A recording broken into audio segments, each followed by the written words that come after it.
guy who made the club out of spring trading, Albert Pujols. And I'll tell you what, his career is skyrocketing. Albert Pujols. In 2001, a 21-year-old Albert Pujols entered the league in much the same way a great white shark does a school of fish, with a brutal, almost methodical efficiency, fueled by the knowledge that, once started, there isn't really anything that could stop him from accomplishing that which he came there to do, which is, namely, to fuck shit up. The man whose robot-like consistency had earned him the moniker The Machine spent a decade in St. Louis striking fear into the hearts of pitchers across the league. Well, some more than others. From 2001 to 2012, Pujols was good for 91.5 wins above replacement, according to Baseball Reference. That's an average of 7.6 per season. For context, Bryce Harper, last year's National League MVP, put up a total of 5.9 dWAR across 141 games. Since 2012, though, Pujols has seen a sharp, well-documented decline in production. Heading into 2013, Albert Pujols looked like a lock to break into the 100 WAR club. In doing so, he would be joining a highly exclusive list, numbering just 31 other players across Major League Baseball history. Instead, it took Albert 4 more years to finally nudge his career total over 100, at which point it promptly dropped back under for 3 seasons. Not even a surprisingly good stretch with the Dodgers last year was enough to salvage a miserable first half in Anaheim, and he was left sitting at 99.6 WAR by season's end.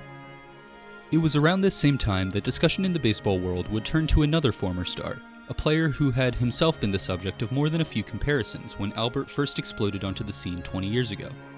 Because 6 seasons before Albert Pujols turned the NL Central into his own personal BP session, the Atlanta Braves had called up a top prospect of their own in Curaçao native Andruw Jones. Like Pujols, Jones had grown up in the Caribbean before moving to the United States as a teenager. Like Pujols, Jones had spent his first decade in the league establishing a reputation for himself as one of the greatest players of all time at his respective position. And like Pujols, Jones would go on to spend the back end of his career engaged in what can only be described as a systematic effort to undo that very same reputation. Here's the thing though, unlike Albert Pujols, who's still a lock to make it into Cooperstown, for Andruw Jones, it might have actually worked. Let's take a look at how Andruw Jones played himself into, and then back out of, the Baseball Hall of Fame. Right after a quick word from this video's sponsor, SeatGeek. Ever since I invented the game of baseball in 2007, I've been searching for the best way to get a great deal on tickets online. I tried other ticketing apps, but none of them made buying tickets to baseball, concerts, basketball, football, festivals, or more super simple. Then along came SeatGeek. With the click of a button, I was suddenly able to make sure I was getting the best deals from across the web. It was as simple as green for good deal and red for bad. They also told me that I could get you guys an even better deal on tickets. All you have to do is download the app using the link in the description and apply the promo code HISTORIAN to your first purchase to get $20 off. That's promo code HISTORIAN to get the best deal on tickets today. Across Major League Baseball's 150-year history, there's been a grand total of 57 players who have hit at least 400 home runs in their career. Since 1957, the year that the award was first given out, there have been only 14 position players to receive at least 10 career Gold Gloves. You don't have to search too hard to find some notable names among those seen here. You'll also find more than a few players who, while great, don't quite fall into Hall of Fame territory. Sorry, Adam Dunn. But narrow these lists down to only those players who have hit at least 400 homers and won at least 10 Gold Gloves. That's when we get into very special territory. There are 4. There's Mike Schmidt, who wrote not 1, but 3 books on his legendary career, during which he became not only the greatest Philadelphia Philly of all time, but maybe the greatest to ever play third base. Over the course of 2 decades, he collected 8 home run titles, 3 MVPs, and 96.5% of the 1995 Hall of Fame vote, the most for any player up to that point not named Tom Seaver, Ty Cobb, or Henry Aaron. There's Ken Griffey Jr., who made baseball cool for 90s kids everywhere, and very well might have been the most naturally gifted player ever to set foot on an MLB diamond. And there's Willie Mays. I really hope I don't have to explain this one. And then, there's Andruw Jones. From 1996 to 2012, only 10 players hit more home runs than Jones. Of those 10, 4 are current Hall of Famers, 3 would already be in if it weren't for a couple of pesky congressional hearings, and 2 more still stand a very solid chance of making it in sooner or later. And then there's Carlos Delgado, who I will cover at some point, I promise. Among them, only Griffey can hold a candle to Jones's fielding accolades, and he came 3 votes away from becoming the first ever unanimous Cooperstown inductee in his first year on the ballot. Jones, meanwhile, came only 10 votes away from falling off completely his first time around. So what gives? Well, first off, the Gold Glove, along with pretty much every other award handed out each offseason, is to a player's fielding ability what Domino's is to pizza. It'll get the job done in a pinch, but there are definitely better options available. Likewise, Jones hit those 434 home runs during the steroid era, a time when balls were leaving stadiums faster than you could say human growth hormone. So while he may rank among the best in terms of raw numbers, so does Carlos Lee. And while I mean no disrespect to the 2007 MLB sac fly champ, you're not likely to find many people calling for Lee to get a plaque in Cooperstown. So let's dig a little deeper. Between 1997 and 2007, a span during which most people would agree Andruw Jones put up his best numbers, a total of 231 position players appeared in at least 800 games. Here they are, plotted according to the respective offensive and defensive value. Right away, you'll probably notice that below-average fielders have, historically, received quite a bit more leeway than below-average hitters. Narrow it down to just the Hall of Famers, and the disparity becomes even more apparent. Aside from the trio of Roberto Alomar, Barry Larkin, and Ivan Rodriguez, every single one of the 15 Hall of Famers who appeared in a majority of games during this time were less valuable to their teams in the field than Eric Burns. And then there's Andruw Jones. Unlike a certain New York shortstop, the metrics actually back up Jones's hardware. His 26.7 defensive WAR over this span outpaced Rodriguez, by almost all accounts the greatest fielding catcher of his time, by over 10 points.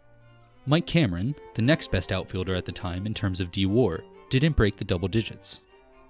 To go down as not only the best defensive center fielder of his generation, but maybe the best of all time, and to still not be in the Hall of Fame? It just doesn't make sense, at least not on its face. Just take Ozzie Smith, whose status as one of the best fielding shortstops in history was enough to get 91% of voters to overlook his dismal offensive output. Of the 158 non-pitchers to have been inducted into the Hall of Fame, Smith's career WRC plus of 90 ranks 154th. And while Jones may not have Barry Bonds' 756 home runs, Bonds would have had 757 if it wasn't for Andruw Jones. Jones is also a favorite among many of those very same Braves fans who saw Atlanta turn from NL East bottom dwellers in the late 80s to one of the most dominant sports dynasties of the 1990s. From the years 1998 to 2007, the Braves took home the NL East title 8 straight times. During that same peak, Andruw Jones played in 1,577 games, more than any other big leaguer at the time. That's an average of less than 5 games missed per season over the span of 10 years.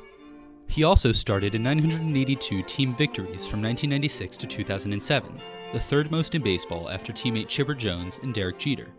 For a decade, Andruw Jones was one of the most consistently excellent players on one of the most consistently excellent teams in history, managing to stand out on a roster that featured not 1, but 4 first-ballot Hall of Famers. Then it all fell apart. In 2007, Andruw Jones turned 30 years old. Over the 10 seasons preceding this point, he had not only collected multiple 30-homer, 20-steal seasons, led MLB in home runs in 2005 with 51, and been a generationally great outfielder for a baseball dynasty. He was also the 3rd most valuable player in the league, according to Baseball Reference. As a matter of fact, Andruw Jones' 61 wins above replacement through his age 30 season ranks 28th in MLB history, ahead of all-time greats like Robin Yount, George Brett, and Miguel Cabrera. Pretty good, right? Now let's see where he stands from age 30 onward. After putting up Hall of Fame level numbers through 2007, Jones was barely able to muster a single win from his age 31 season on. That means that by 30, Andruw Jones already had 97% of his career value in the books. That's more than anybody else with at least 50 WAR, and it's not really close either. It was an unparalleled fall from grace, one which saw him go from an Atlanta mainstay to a journeyman corner outfielder, as he bounced around from Los Angeles to Texas to Chicago, before finally ending his career in 2012 after 2 seasons spent in New York with the Yankees. During that time, a span of 5 years, his batting average never rose above the mid-240s, and his OPS dropped by 100 points. So, what happened? Many point to his signing with the Dodgers before the 2008 season as the turning point, but the warning signs had already begun popping up during his 2007 campaign with the Braves. His .222 batting average had been the worst of his career, while his 26 home runs were a distant cry from the 92 he had put up over the previous 2 seasons combined. Once he joined LA, though, things went from bad to worse. Injuries had kept him from the field full-time, although that was probably for the best. Over 75 games played in 2008, Jones hit just .158, racking up negative 1.4 wins above replacement before the Dodgers unceremoniously dropped him halfway into his 2-year, $36 million contract. His contact skills, which had, in retrospect, always been the biggest thing holding Jones back from being a true 5-tool player, had all but completely disappeared after he left the Braves.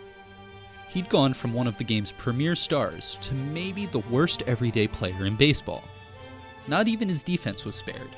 Over the span of a single season, his dWAR dropped from 2.2 to a paltry negative .5.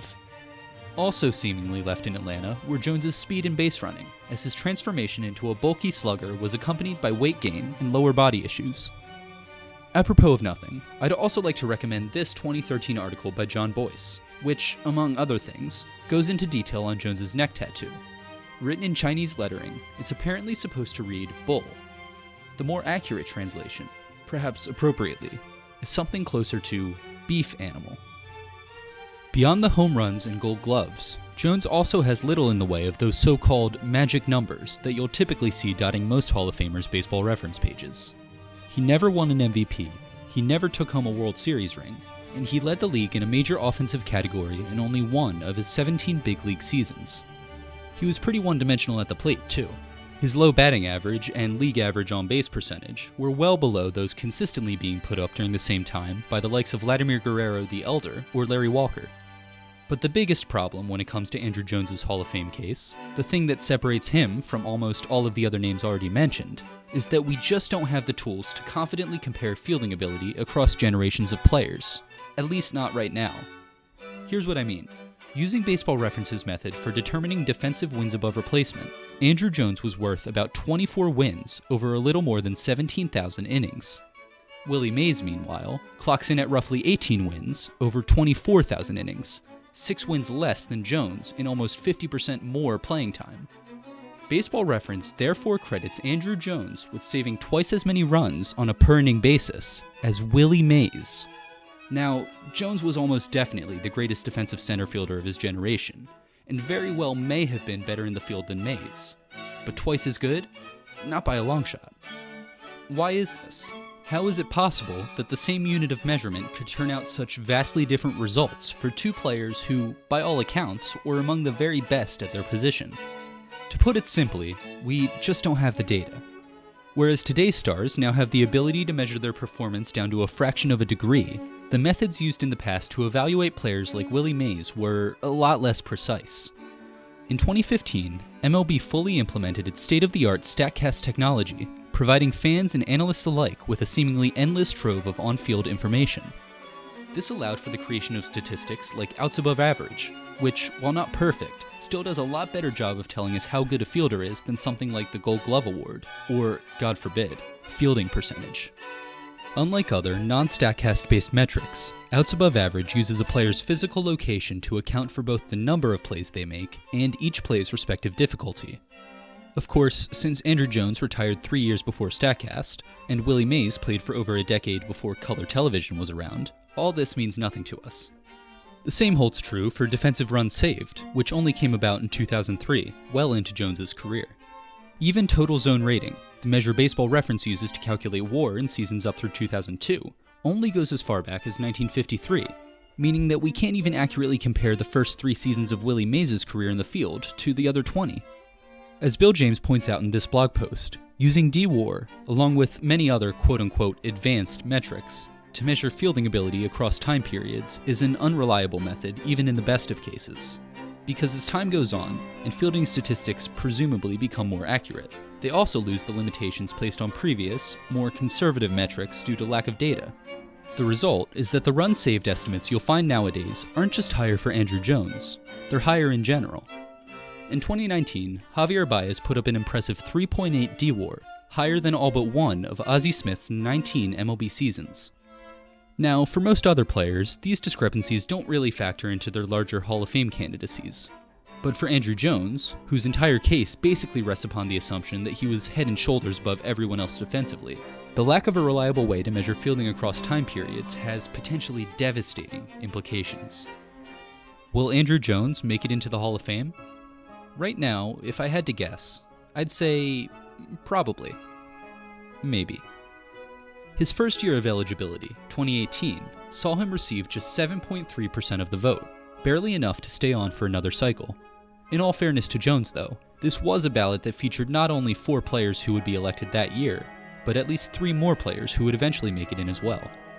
As of the most recent voting, Jones has 5 more years to get from 41% to at least 75%. For reference, that would have been equal to about 130 additional votes in 2022. So can he do it? It's not like it hasn't been done before. In 2020, his 10th and final year on the ballot, Larry Walker received 304 out of 367 possible Hall of Fame votes, good for 76.6%.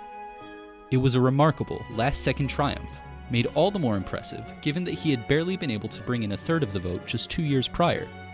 Looking even further back to 2015, Walker's 5th year on the ballot, and we find that not only is Jones keeping up with Walker's pace, he's way ahead of where Larry was at the same point in the process. Next year's ballot will also be a lot less cluttered, so to speak, given that Barry Bonds, Roger Clemens, and Curt Schilling, baseball's closest approximation to an intestinal blockage, will have all finally found their way out of the dreaded Hall of Fame discourse. There aren't too many big names making their debut either, so with all due respect to Jared Weaver, if there was a time for Jones to start gaining ground, it would be now. If, and keep in mind this is a big if, Andruw Jones follows a Larry Walker-esque trajectory with his candidacy, we can expect to see him taking the stage in Cooperstown very soon, maybe even within a year or two. But there's also a not-so-insignificant chance that Jones will hit the same roadblocks that kept so many of his contemporaries from reaching that podium, and instead top out somewhere in the mid-60s. This was what happened to both Bonds and Clemens, neither of whom were able to muster anything even resembling Walker's incredible 11th-hour push before falling off of the ballot completely. At first glance, Jones seems much more like a Walker than a Bonds. He was well liked by both fans and the media, and he was never hounded by the kind of PED allegations that made Bonds and Clemens the poster children for baseball's steroid era. What remains to be seen, however, is what voters will make of the domestic violence allegations lodged against Jones by his now ex-wife in late 2012. According to a police report filed that December, Jones was arrested and charged with battery following what was described as a domestic dispute between husband and wife. Depending on how things play out, Jones's candidacy may end up resembling Omar Vizquel's more than anybody else, a glove-first position player whose case rests almost entirely upon a precarious combination of advanced fielding metrics and hopeful thinking, ultimately brought down by the writer's unwillingness to cast their vote behind an alleged abuser. For the time being, though, the name Andruw Jones doesn't appear to be leaving the news anytime soon, even if it's not entirely for the reasons you might expect. Because as the elder Jones continues his quest for baseball immortality, his son Druw has become the consensus #1 prospect heading into this year's amateur draft. According to scouts, the 18-year-old Jones is already a plus defender in the outfield, above average on the base paths, and a raw power threat at the plate, with the strength to drive the ball out to dead center. Sound familiar? So while it may not be every year that you see a player like Jones on the board, maybe once every 30 years isn't too far off. Albert Pujols, meanwhile, seems to be making the most of his final season in St. Louis. In fact, as of the writing of this video, Pujols looks to be on pace to re-break 100 wins above replacement, if only by a fraction of a point. And while some may question whether he has it in him to keep up his strong start at the age of 42, I for one know better than to doubt Prince Albert. But what do you think? Will Albert Pujols reach the 100 WAR club? Will Andruw Jones get the votes he needs to make it into the Hall? Should he? Let me know in the comments below, leave a like on this video, and subscribe if you haven't already.